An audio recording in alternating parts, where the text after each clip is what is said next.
Welcome back to my channel. नमस्कार दोस्तों, कैसे हैं आप लोग? आशा करते हैं आप बहुत अच्छे होंगे। जय माता दी। आज हम लेकर आए हैं आपके लिए एक बहुत ही सुंदर और बहुत ही अच्छा टॉपिक। दोस्तों, आप समझ गए होंगे कि हम किस टॉपिक पे बात करने वाले हैं। तो वो है नवरात्रि। आजकल नवरात्रि एक विशेष स्पेशल त्यौहार चल रहा है, तो उसी खुशी में हम लेकर आए हैं।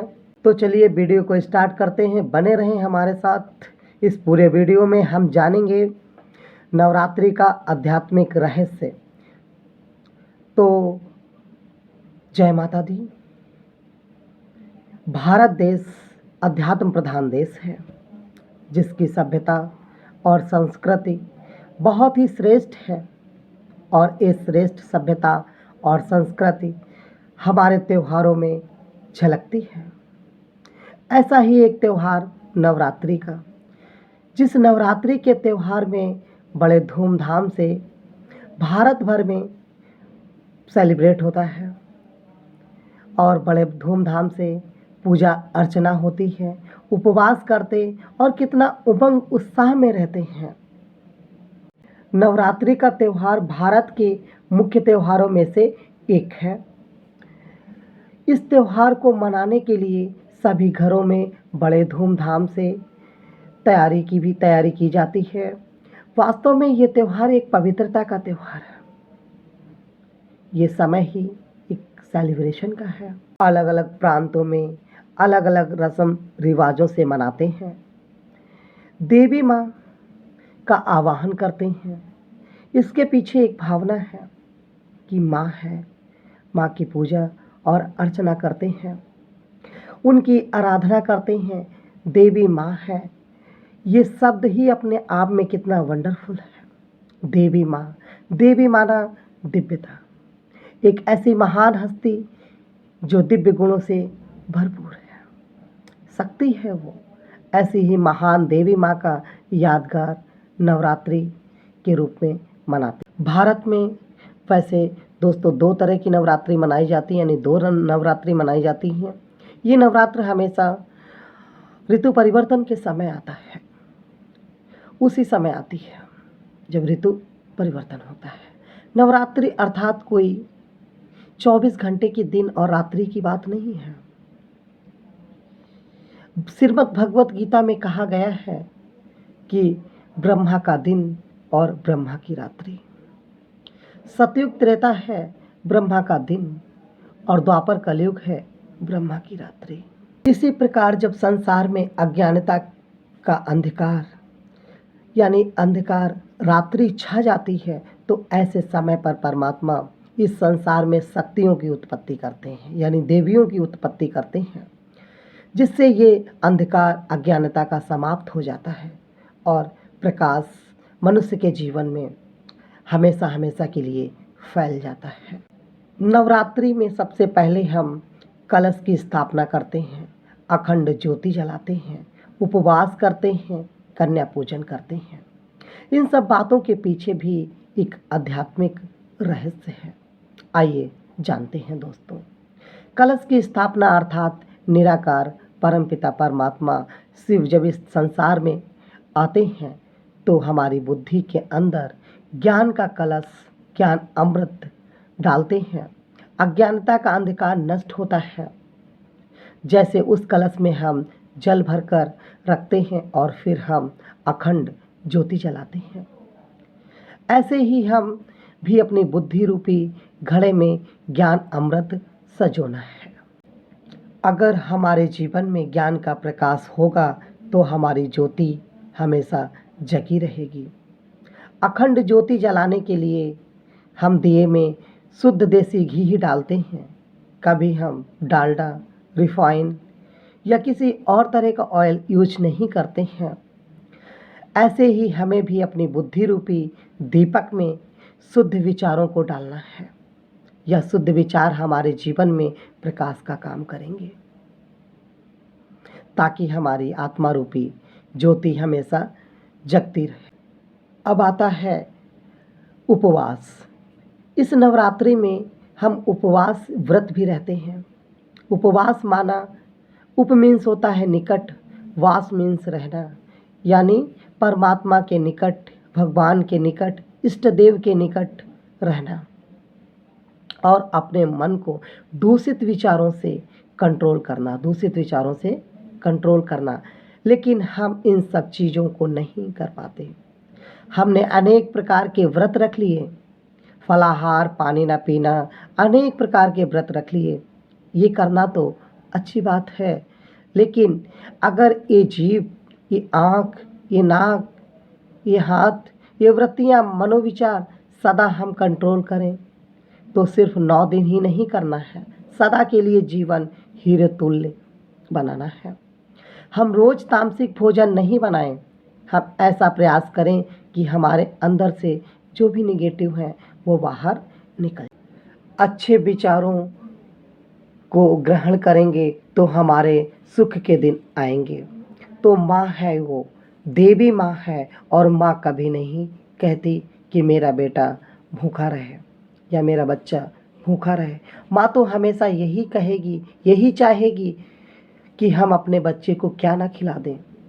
तो अगर हम माँ का प्यार पाना चाहते हैं, माँ के हृदय में स्थान पाना चाहते हैं, माँ को राजी करना चाहते हैं, तो हम अपने जीवन में एक ऐसी छोटी सी नियम धारणा ये ज़रूर कर लें कि हम रोज़ अशुद्ध भोजन नहीं बनाएं और अशुद्ध भोजन नहीं खाएं।